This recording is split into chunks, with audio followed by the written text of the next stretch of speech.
esse texto tão conhecido e tão precioso da visão de Isaías, no momento do seu chamado para ser profeta junto ao povo de Deus Israel. No ano da morte do rei Uzias, eu vi o Senhor assentado sobre um alto e sublime trono, e as abas das suas vestes enchiam o templo. Serafins estavam por cima dele, cada um tinha 6 asas, com 2 cobriam o rosto, com 2 cobriam seus pés, e com 2 voavam. E clamavam uns para com os outros, dizendo: Santo, Santo, Santo é o Senhor dos exércitos, toda a terra está cheia da sua glória. As bases do limiar se moveram à voz do que clamava, e a casa encheu-se de fumaça. Então disse eu: ai de mim, estou perdido, porque sou homem de lábios impuros, habito no meio de um povo de impuros lábios, e os meus olhos viram um rei, o Senhor dos exércitos. Então um dos serafins voou para mim, trazendo na mão uma brasa viva, que tirara do altar com uma tenaz. Com a brasa tocou a minha boca e disse: eis que ela tocou os teus lábios. A tua iniquidade foi tirada, e perdoado o teu pecado. Que o Senhor acrescente graça à nossa vida, na reflexão que fazemos da sua bendita palavra. Diz Isaías que, logo após a morte de Uzias foi rei do pequeno reino de Judá. O reino de Israel estava dividido depois de Roboão, o filho de Salomão. Ele assumiu o reinado. E, enquanto seu governo, ele dividiu o reino em reino do sul, reino do norte. E Judá é o reino do sul, o menor dos reinos. E teve muitos reis, bons e ruins, que se atentaram para o querer e vontade de Deus, ou viraram as costas para o Senhor. Mas Uzias foi um rei que começou a reinar com 16 anos, muito novo. Possivelmente teve bons conselheiros. Ele fez um reinado excelente para o seu reino. Ele fortaleceu as suas divisas, ele venceu exércitos inimigos dos filisteus, dos árabes. Ele fez boas rotas comerciais, bons tratados comerciais para fortalecer a economia da nação. Ele ia ao templo, ele trabalhava pela santidade do povo, pela adoração a Deus, pelo cumprimento dos votos de cada família, pela gratidão ao identificar os feitos de Deus, e o reino, o seu reino, se tornou um reino muito, muito próspero, muito abençoado e abençoador.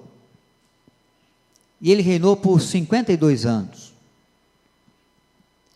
Mas quando ele já não era mais adolescente nem jovem, e ele olhou tudo o que ele conquistou junto ao reino, com o seu governo, o texto bíblico de 2 Crônicas diz que ele então se ensoberbeceu. Ele começou a pensar assim: eu fiz isso tudo, eu conquistei isso tudo, eu fui aquele que idealizou e que realizou todas as coisas, e se Israel é grande, é porque eu sou grande. E trouxe para o seu coração o que nós chamamos de soberba. E aí então ele começou a ignorar o Senhor. E o querer do Senhor e a vontade do Senhor para o seu reinado e para a vida e para a história de Israel também. E ele então começou a se desviar, e Deus puniu a iniquidade do seu coração com a lepra. E ele ficou leproso, e ele veio a morrer. No ano da morte de Uzias, Deus vai levantar o profeta Isaías. A expectativa no coração do povo é como aquela expectativa que vem junto a qualquer nação quando um rei bom vai embora.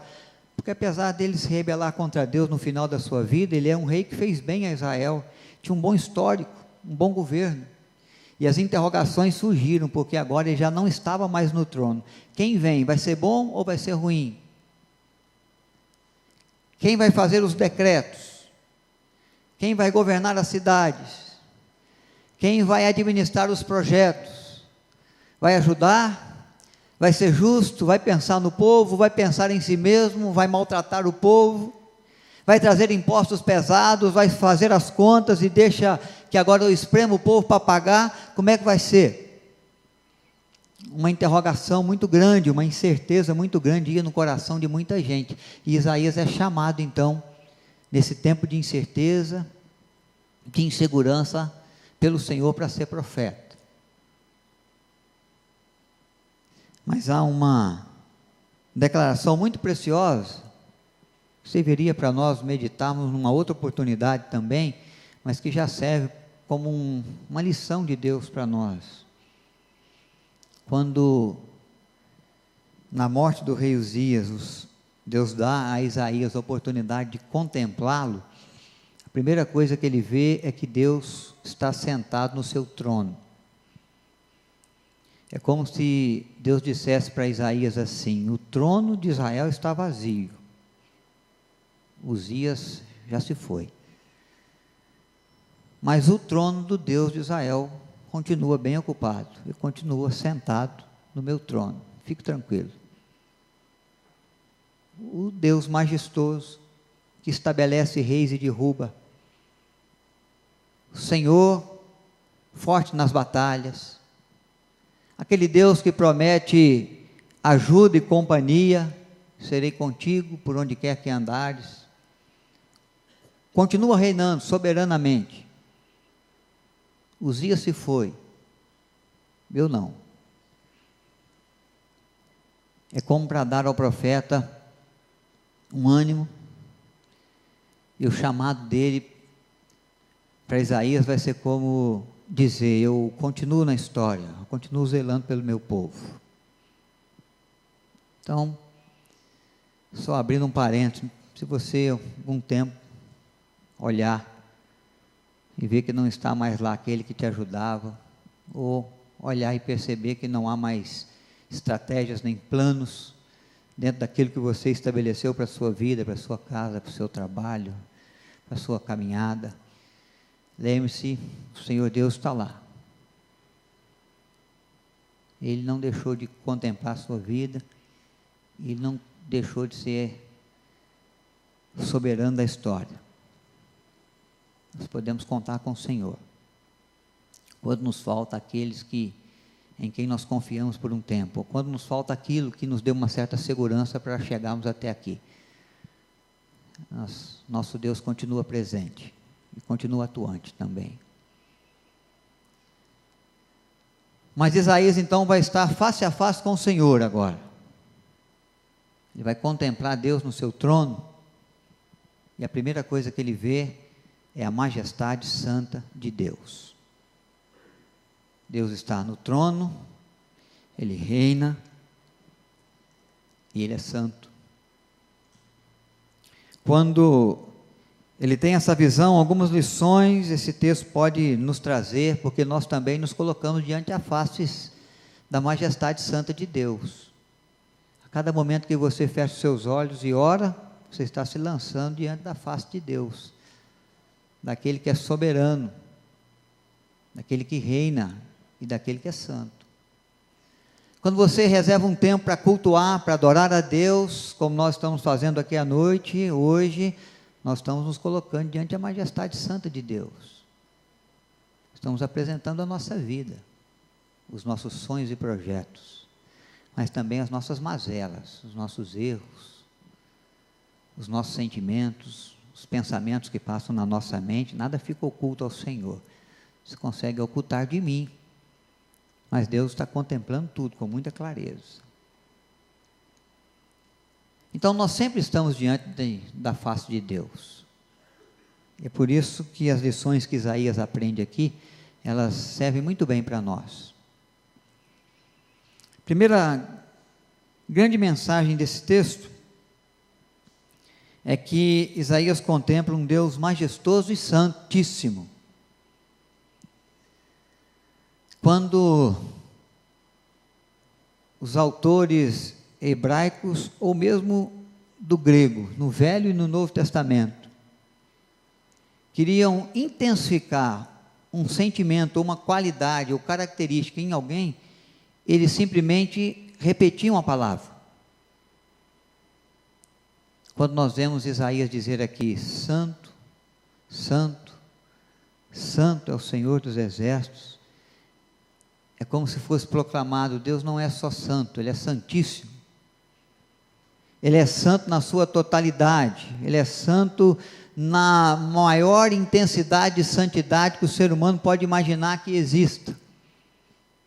Deus é santo por inteiro, não há nele pecado,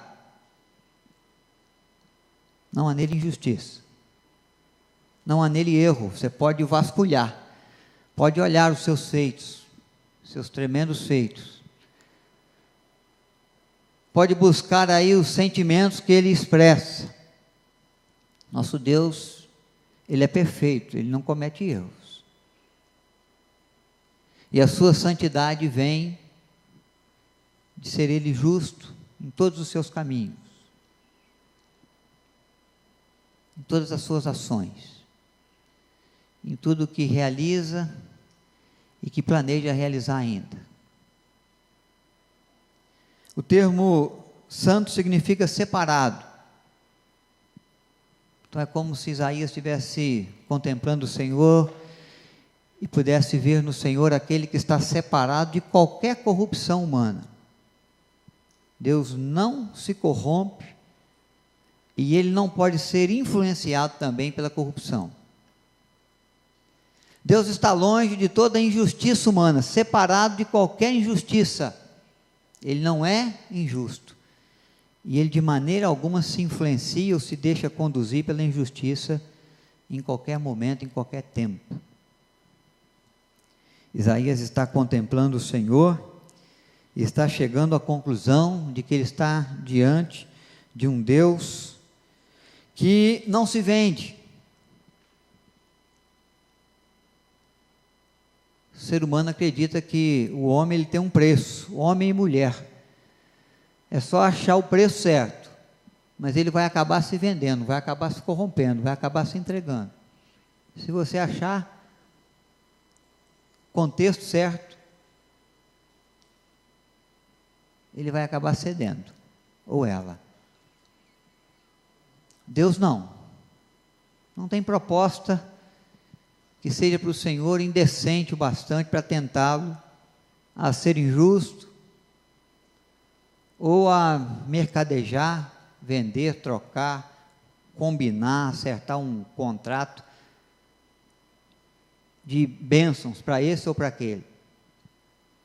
Ele não se vende, porque ele está separado de toda cobiça. Ele já é Deus, ele já é grande. Não tem nada que o ser humano possa ofertar ou pensar que venha tentá-lo a se vender. Deus não é Deus dos jeitinhos. Deus não dá o jeitinho brasileiro que a gente consegue dar por aí, o que a gente consegue ver alguns praticando por aí. Se não dá para ser do caminho justo, se não dá para ser do caminho certo, nós sempre procuramos dar então o jeitinho. E o que temos visto é que o ser humano tem conseguido dar jeito.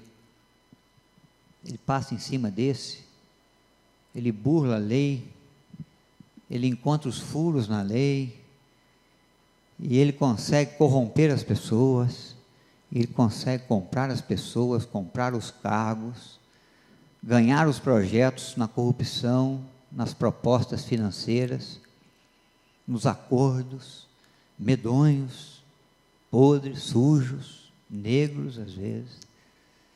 Tem gente fazendo de tudo para dar um jeitinho de chegar onde quer, de alcançar o que deseja. Mas Deus não dá jeitinho em nada. Ele trilha o caminho certo. Ele faz aquilo que é justo. Ele não se vende. Quando Isaías contempla o Senhor, ele está muito consciente de que ele está diante de um Deus majestoso e santo. Um Deus que não negocia com o pecado e abomina o pecado, embora ame o pecador. Mas Deus não se envolve com o pecado, nem com o pecadinho, nem com o pecadão, com nenhum tipo de corrupção, de iniquidade, de falha, de desobediência. Deus não concorda, Deus não se agrada. Nem aqueles erros e falhas que têm grandes justificativas. Às vezes nós pensamos assim, não, mas os meios, os fins justificam os meios. A proposta é muito grande, a intenção do coração é muito boa. Deus não, de maneira nenhuma, Ele vai ser compatível, complacente com o bom propósito. É por isso que às vezes nós ouvimos aquele ditado assim, de boa intenção, o inferno está cheio. Porque a gente, no nosso jeitinho, né, tomamos os nossos caminhos e cometemos os nossos pecados, mas foi por uma boa causa.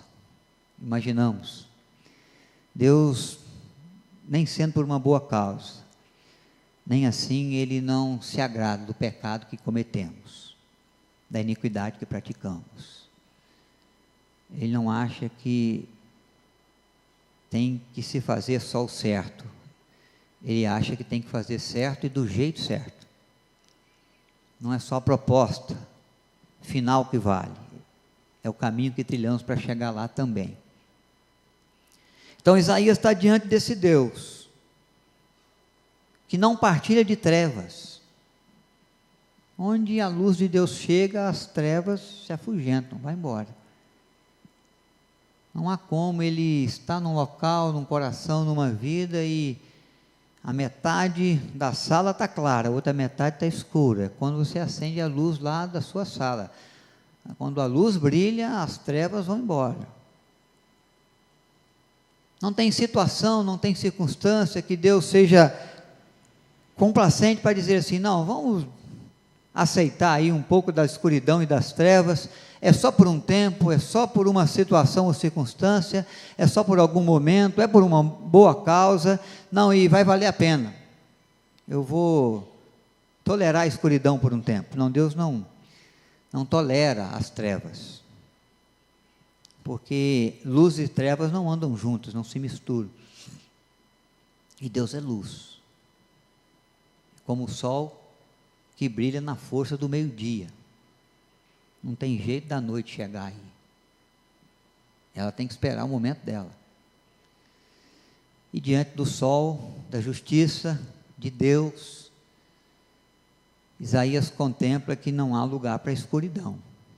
Escuridão chama pecado, chama coisa errada. Quem quer andar na escuridão, quer se envolver com aquilo que não presta, que nem sempre é correto, quer tomar atitudes que não podem ser tomadas à luz do dia, à vista de todos. E o nosso Deus não é assim. O que Ele tem para fazer, o que Ele tem para dizer, o que Ele tem para realizar, pode ser à vista de todos. Não há problema nisso. Deus é luz, e as suas obras podem andar à luz do dia, e os seus ensinos e a sua palavra, os seus propósitos. Quando Isaías contempla o Senhor e a sua majestade santíssima, ele está vendo todas essas coisas. Um Deus que não abre mão do que é certo, e um Deus que não vai se adaptar em razão das circunstâncias. Dependendo das pessoas que estão à minha volta, eu vou ter um procedimento. Dependendo do jeito que andar a situação ou as circunstâncias, eu vou sustentar alguns valores. Eu vou me portar com um determinado tipo de caráter. Dependendo de quem encostou do meu lado, dependendo da situação, da circunstância que se apertou, aí eu tenho que dar os meus pulos. Eu tenho que ser meio que cambaleão. Eu tenho que mudar de cor, eu tenho que me adaptar às circunstâncias. Deus não tem essa característica de cambaleão, não. Deus, Ele é o que Ele é, desde antes de tudo existir, e Ele vai ser assim, por toda a eternidade, porque Ele é princípio e o fim, Ele é o início, o primeiro e o último, em todas as coisas, e Ele não vai se adaptar porque os tempos mudaram, porque o mundo não é mais o mesmo, porque a ciência se multiplicou.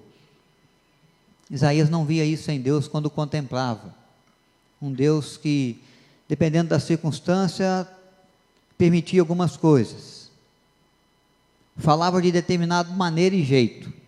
Dependendo da circunstância, ele mudava e às vezes até ia para caminhos totalmente contrários àqueles que ele sustentou antes. Não. Isaías contempla o Senhor no seu trono. Ele diz: eu estou diante do Deus que é santo. Ele é separado dessas coisas podres, torpes, sujas, injustas.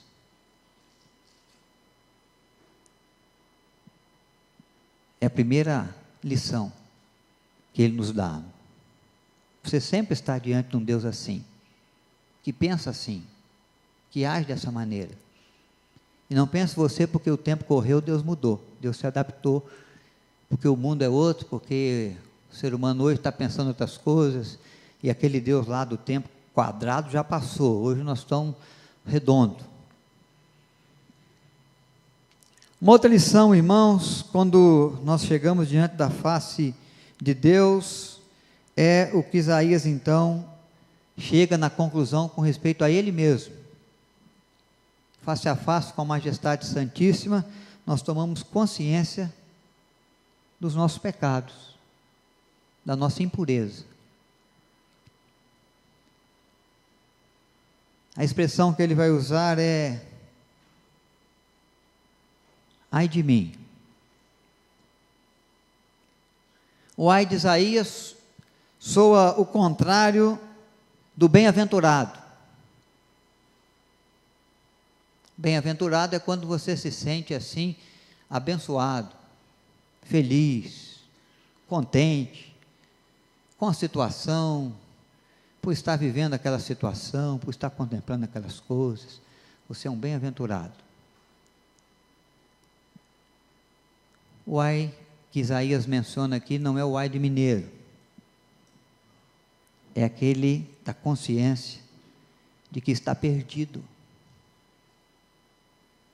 de que pode ser punido com justiça, e se ele for punido com justiça, ele vai ser morto. Não tem saída, não tem escape. Se esse Deus santo for agir com a justiça que ele é, com a santidade que ele tem, ai de mim, estou perdido. Não tem saída para mim, não tem solução para a minha vida, a minha história termina aqui. Então ele está tomando consciência de fato de quem ele é, do quão pequeno, de tão fraco, do quão limitado, do quão envolvido pelo pecado e pelas corrupções do pecado, ele e o povo onde ele vive está. Ai de mim, sou homem de lábios impuros, habito no meio de um povo de impuros lábios, e os meus olhos viram o Senhor, majestoso e santíssimo. Estou perdido. Irmãos, essa consciência que Isaías tem é aquela que nós, evangélicos, deveríamos ter. Quando deixamos os portões do templo e quando saímos para as nossas atividades semanais e acreditamos que lá onde estamos ou vivemos, na família, com os amigos ou no trabalho, estamos representando um Deus que é santo. Estamos diante a face de um Deus que não tolera pecado, nem iniquidade, nem mentira, nem engano, nem injustiça, nem corrupção.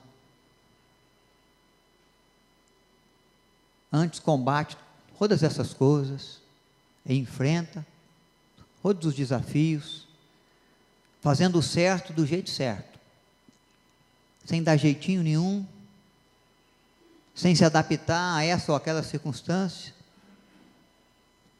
sendo diante de algumas pessoas alguém e sendo diante de outras um outro alguém diferente, para se adaptar melhor, para ser aceito ou aceita, para parecer esperto ou esperta. Porque às vezes levar a sério a justiça de Deus, a santidade de Deus e perseguir a santificação é ser recebido como tolo, como bobo. Às vezes as pessoas acham assim, porque nós somos cristãos, nós temos que ser passados para trás, nós somos bobos. Nós não precisamos lutar por aquilo que é do nosso direito, nem por aquilo que é justo. Eles podem passar por cima de nós à vontade. Não, o cristão, ele luta por aquilo que é justo, ele defende aquilo que é honesto. Ele trabalha e ele se empenha por aquilo que é certo e do jeito certo. Ele não usa as armas, é verdade, que qualquer ser humano usa, envolvido por esse mundo tenebroso. Qualquer ser humano que não tenha consciência de que ele está diante de um Deus santo como o nosso Deus é. Isso é verdade. Mas isso não quer dizer que nós não estamos entendendo a vida, o mundo, ou que somos bobos ou tolos, que não temos prudência ou sabedoria. Isso quer dizer que nós estamos reconhecendo bem quem somos e quem está sentado no trono da história de todas as vidas, de todas as nações, em todos os tempos. É o nosso Deus que contempla tudo e todos, que se inclina do céu para ver o que se passa lá na terra, junto aos homens, em cada vida. Isaías, então, diante desse Senhor, está tomando essa consciência. E é dentro dessa consciência de Isaías que eu queria levantar algumas coisas que a gente vê, que a gente ouve, que você também vê, e eu acho que você também se assusta um pouco. Nós temos visto alguns ditos evangélicos por aí, se envolvendo com alguns procedimentos, com algumas práticas, que o nosso coração se entristece. De pensar, de imaginar que aquela pessoa se diz ser cristão como eu, que aquele ator ou atriz famosa, ou cantor, consegue proceder-se daquela maneira e dizer que é cristão, que faz isso conhecendo a majestade santíssima de Deus, traz para os seus lábios a complacência de Deus, a misericórdia de Deus, a graça de Deus, apregou essas coisas para justificar os seus erros às vezes, ou para se defender daqueles que apontam as atitudes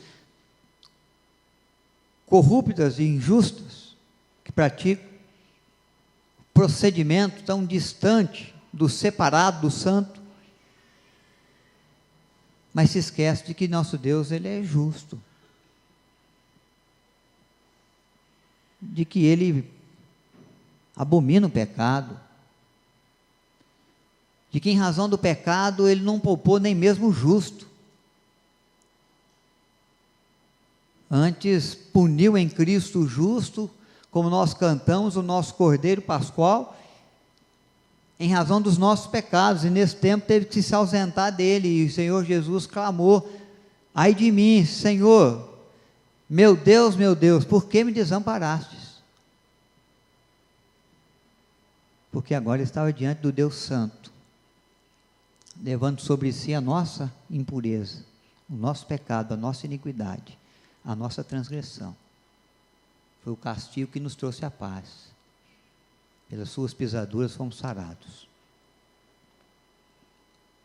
Isaías está muito consciente, irmãos, de quem ele é, do que ele fazia.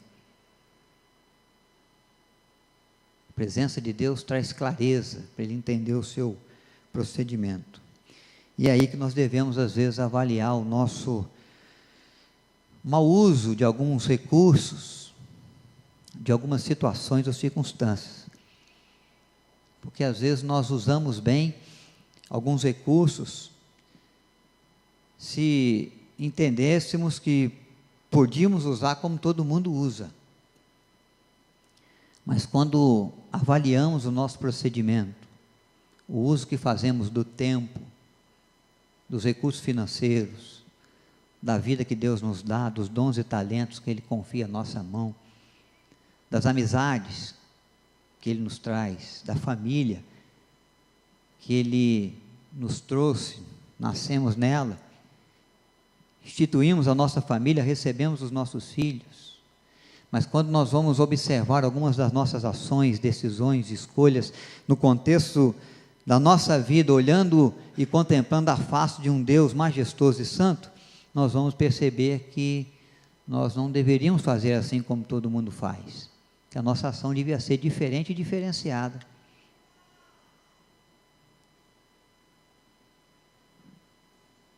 E às vezes nós usamos muito mal a língua, facilmente, praguejamos contra o Senhor, damos maus conselhos, falamos palavrão.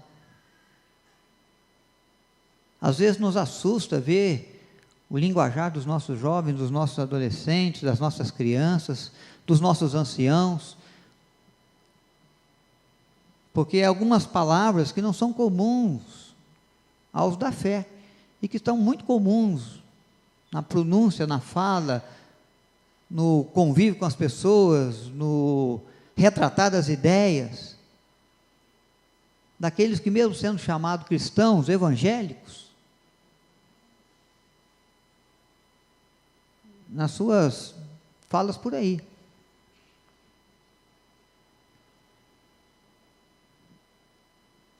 Me apavora um pouco quando percebo que alguns dos nossos irmãos cristãos compartilham na internet algumas coisas que os nossos jovens curtem na internet.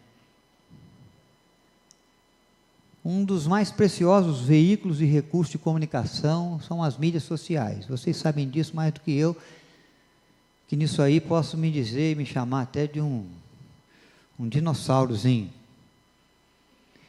Conheço pouco. Se eu for mexer com o computador, tenho que chamar a Juliana Bela para me ajudar. Qualquer coisa que eu vou fazer, ela sabe mais do que eu. Pode ser que qualquer uma dessas crianças que saíram aqui também deve entender mais do que eu. As crianças estão nascendo com isso na mão, eles sabem lidar com isso bem. Mas eu acho que eles não estão totalmente prontos para viver o potencial que essa mídia de informações tem e traz.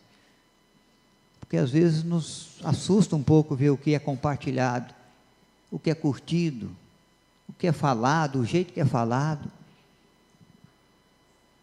Às vezes porque queremos nos identificar com todo mundo e como todo mundo fala.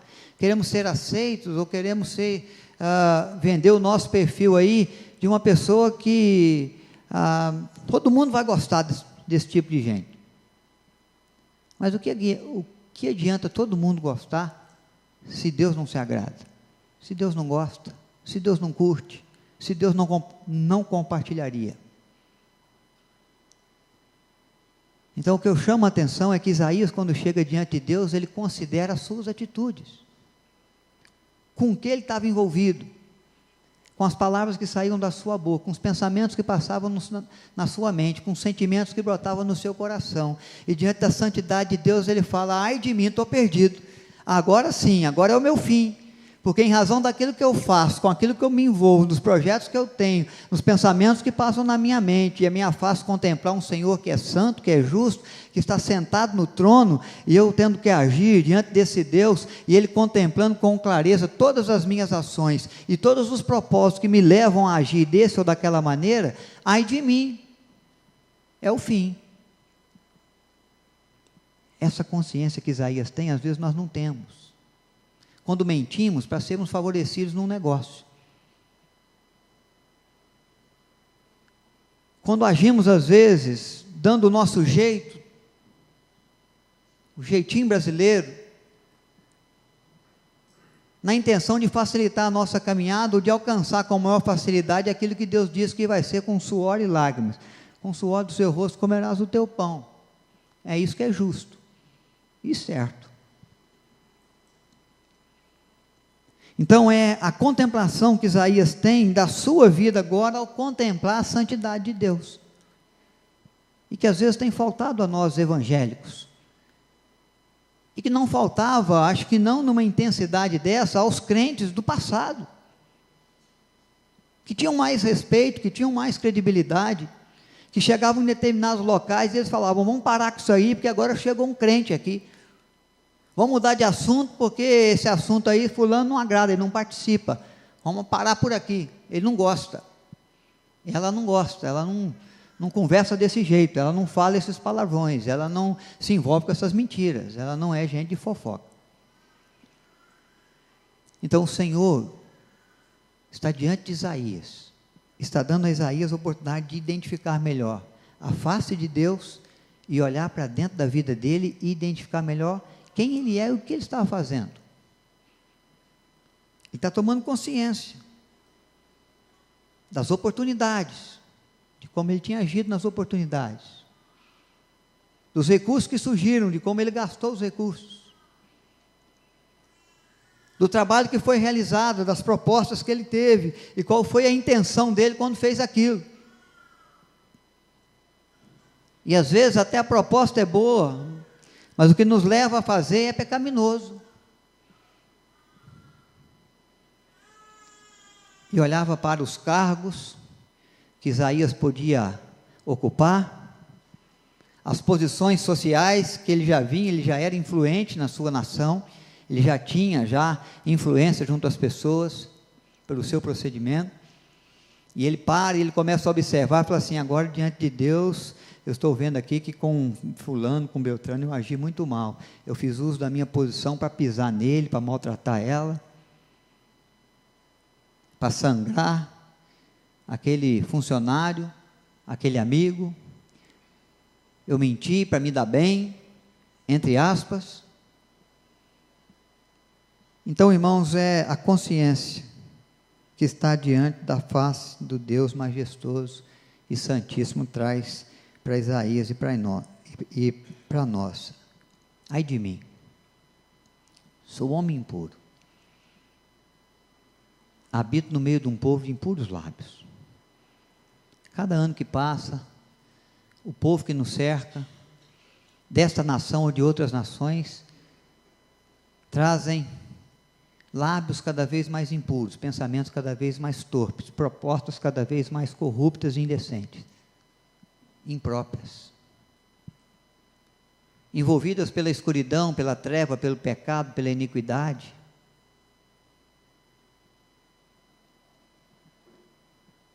E o Senhor está contemplando Isaías, e Isaías contemplando o Senhor, dizendo, assim, Senhor, eu sou assim, como todo mundo, e eu sei que eu não deveria ser como todo mundo é,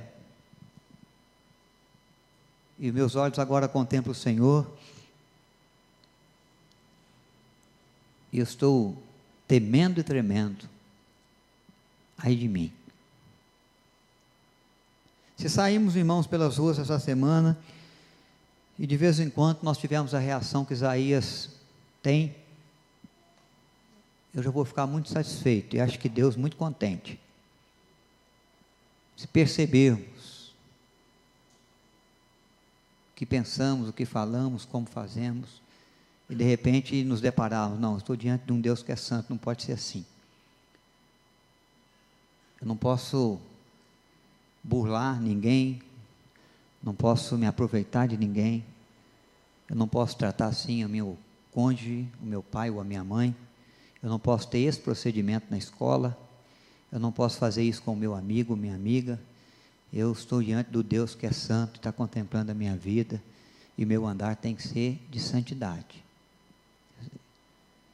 eu tenho que fazer o que é certo do jeito certo, eu tenho que cultivar as virtudes, eu não posso mudar de caráter, mudar de ideia, mudar de propósito, porque eu mudei de ambiente, ou porque eu mudei de grupo, porque eu estava lá na igreja com meus irmãos, eu pensava e agia e falava de um jeito, agora eu estou com os meus colegas, com meus amigos, eu falo de outro jeito.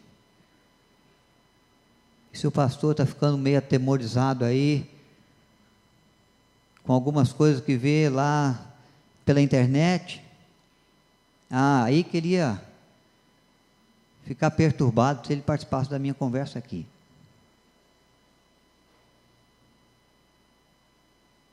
E eu falo isso, irmãos, no envolvimento que a gente faz com a vida, e é convidado a fazer mesmo, pelo mundo tenebroso que nos cerca, em todas as áreas. E onde envolve poder, dinheiro e sexo, há muita corrupção. E nós temos que nos cuidar. No pensamento, nos sentimentos e nas ações. Estamos diante de um Deus que é santo, que não tolera o pecado, que não vai querer dar jeitinho, nem para você, nem para mim, que pune com justiça o pecado, embora ame o pecador. Uma terceira lição preciosa que vejo nesse texto é que esse Deus Santo,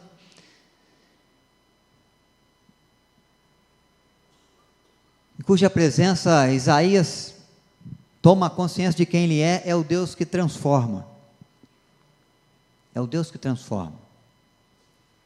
Diz o texto que de repente ele vê um dos querubins indo até o altar, tomando uma brasa viva do altar, trazendo com uma tenaz e tocando nos seus lábios. E com a brasa tocou a minha boca, verso 7, e disse: eis que ela tocou os teus lábios, a tua iniquidade foi tirada, e perdoado o teu pecado. O nosso Deus é o Deus das transformações. Eu não seria santo por mim mesmo, eu nem me corrigiria. Facilmente seria vencido pelas minhas inclinações carnais, pelo desejo do meu eu, do meu ego, quem sabe da minha soberba, como o rei Uzias passou a se conduzir. Mas o Deus que é santo, Ele é aquele que vem ao meu encontro, à minha vida, e é Ele que promove a possibilidade de santidade em mim. É Ele que vai alertar na sua palavra de que agora sois meus, sois raça eleita, sacerdócio real, nação santa, povo de propriedade exclusiva do Senhor. Aquele que mentia, não minta mais. Aquele que tinha um linguajar chulo, podre, torpe, tem um linguajar santo, saudável, sadio. Aquele que tratava mal, passe a tratar bem. Aquele que guardava no coração ou fomentava maus sentimentos, pague o mal com o bem. Traga à memória aquilo que lhe dá esperança. Converta dos seus maus caminhos.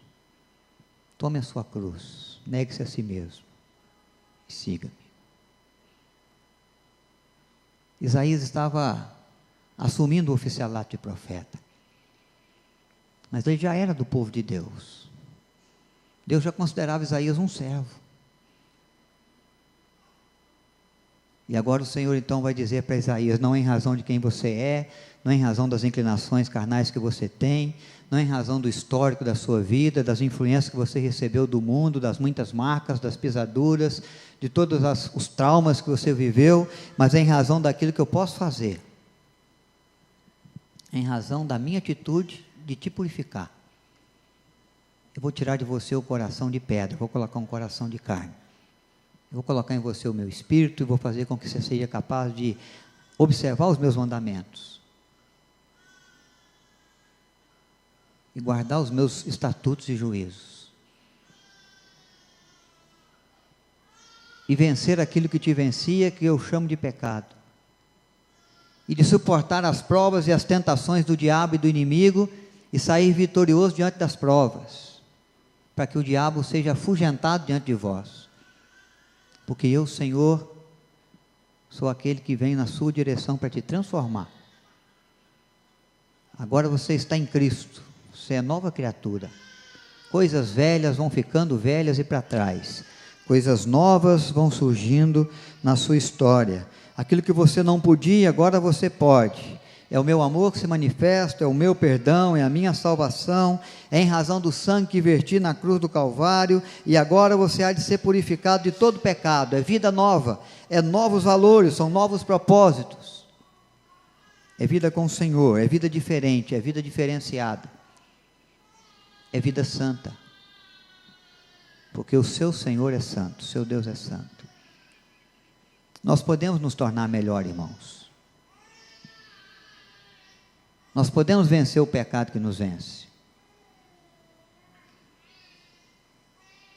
Nós podemos agir para ganhar credibilidade e não para lançar no descrédito a fé e o Evangelho. Você pode, eu posso, não tem idade para servir ao Senhor e para viver a fé. O bebê, ele pode glorificar a Deus com perfeito louvor. E o ancião também, com todas as limitações que os anos trouxe, ele pode continuar a ser um varão valoroso, uma serva boa e fiel, pela ação transformadora que há no agir do Senhor e do Evangelho na nossa vida. Nós somos representantes de Deus, somos cidadãos dos céus, vivemos vida nova, vida diferente, vida que faz a diferença, remamos contra a maré. Por isso, nosso combate de fé é chamado bom combate, porque é árduo, é difícil, exige de nós, mas podemos sair vencedores. Que não percamos de vista a consciência que Isaías teve. Sou homem impuro, preciso ser vigilante. Habito no meio de um povo de impuros lábios, não posso me deixar envolver. Sou santo, sou separado daquilo que não agrada a Deus. Aquilo que não serve para o Senhor, não serve para mim. Aquilo que Deus não participaria, eu não participo. Se Deus não fala, eu também não falo. Se Deus não faz, eu também me esforço para não fazer. Ele é santo. E Ele é aquele que promove as transformações, as mudanças, para que eu tenha procedimento santo também. Isaías é transformado, diz o texto, perdoado é o seu pecado,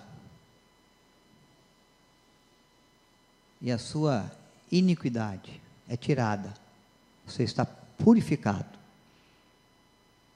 Ação de Deus, para que bem possamos representar o seu nome e o seu reino. São lições, irmãos, que Isaías nos deixa diante da face do Deus majestoso e santíssimo, cuja presença estamos, diante de quem vivemos, todos os nossos dias. Cada momento, cada segundo, cada situação ou circunstância da nossa história. Não há como fugir do Senhor. Se suba aos céus, Ele está. Se faça a cama no mais profundo abismo, Ele está também.